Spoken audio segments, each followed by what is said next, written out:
एक तूफानी रात के अंधेरे में समुद्र के किनारे स्थित एक रहस्यमय लाइट हाउस अपनी चमक बिखेर रहा है। तेज हवाओं और गरजती लहरों के बीच यह लाइट हाउस न केवल नाविकों के लिए मार्गदर्शक है, बल्कि कई अनकहे रहस्यों का भी गवाह है। इसी रात लाइट हाउस के प्रमुख रखवाले राघव की अचानक मृत्यु हो जाती है। शुरुआती जांच में इसे एक दुर्भाग्यपूर्ण दुर्घटना माना जाता है, जिसमें कोई संदेह नहीं उठता।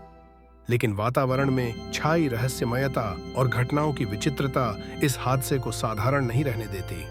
हर कोई यही सोचता है कि क्या वाकई यह एक परफेक्ट एक्सीडेंट था या इसके पीछे कोई गहरा राज छुपा है। जांच के दौरान अपराध स्थल पर कुछ असामान्य सुराग सामने आते हैं। राघव की कलाई पर एक काले निशान के साथ साथ शुद्ध नमक का एक क्रिस्टल भी पाया जाता है।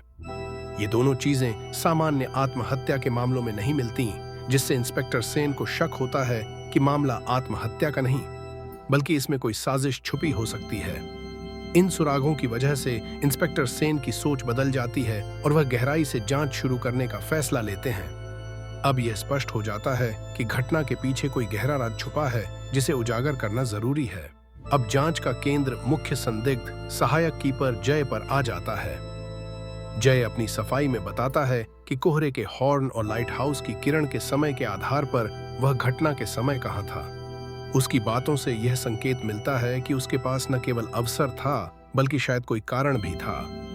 जय की उपस्थिति और उसके कथन जांचकर्ताओं को उसकी भूमिका पर और गहराई से सोचने के लिए प्रेरित करते हैं। अब सवाल उठता है कि क्या उसकी कहानी सच है या वह कुछ छुपा रहा है। इंस्पेक्टर सेन ने लाइट हाउस के तकनीकी पहलुओं की गहन जांच की, जिसमें प्रकाश के घूमने का समय और ध्वनि की प्रतिध्वनि शामिल थी। उन्होंने पाया कि किस तरह अंधकार और आवाज का उपयोग अपराध को छुपाने के लिए किया जा सकता था। लाइट की घूर्णन गति ने दृश्यता को सीमित कर दिया, जिससे कुछ हिस्से पूरी तरह अंधेरे में डूबे रहे। वहीं ध्वनि की प्रतिध्वनि ने आसपास के वातावरण में भ्रम पैदा किया। इन दोनों तत्वों के संयोजन से अपराधी ने अपने कार्यों को छुपाने का रास्ता बनाया।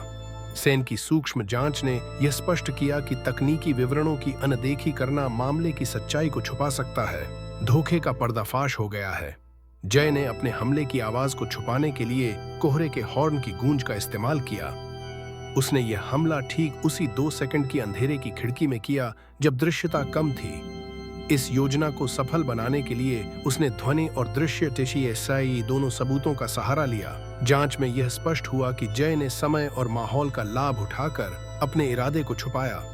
इस खुलासे से उसकी चालाकी और योजना की गहराई सामने आती है। इंस्पेक्टर सेन ने अंतिम सुरागों का खुलासा किया, जिसमें नमक का क्रिस्टल और टूटी हुई धातु की सीढ़ियां शामिल थीं। इन सबूतों के सामने आने के बाद जय ने अपना अपराध स्वीकार कर लिया और उसकी गिरफ्तारी हो गई। सेन ने पूरे मामले का विश्लेषण करते हुए बताया कि कैसे छोटे छोटे संकेत भी सच्चाई तक पहुंचने में मदद करते हैं। उन्होंने इस बात पर जोर दिया कि चाहे कोई कितनी भी कोशिश कर ले, सच को छुपाया नहीं जा सकता। अंत में सेन ने दर्शकों को यह सोचने पर मजबूर किया कि सत्य की शक्ति हमेशा विजयी होती है।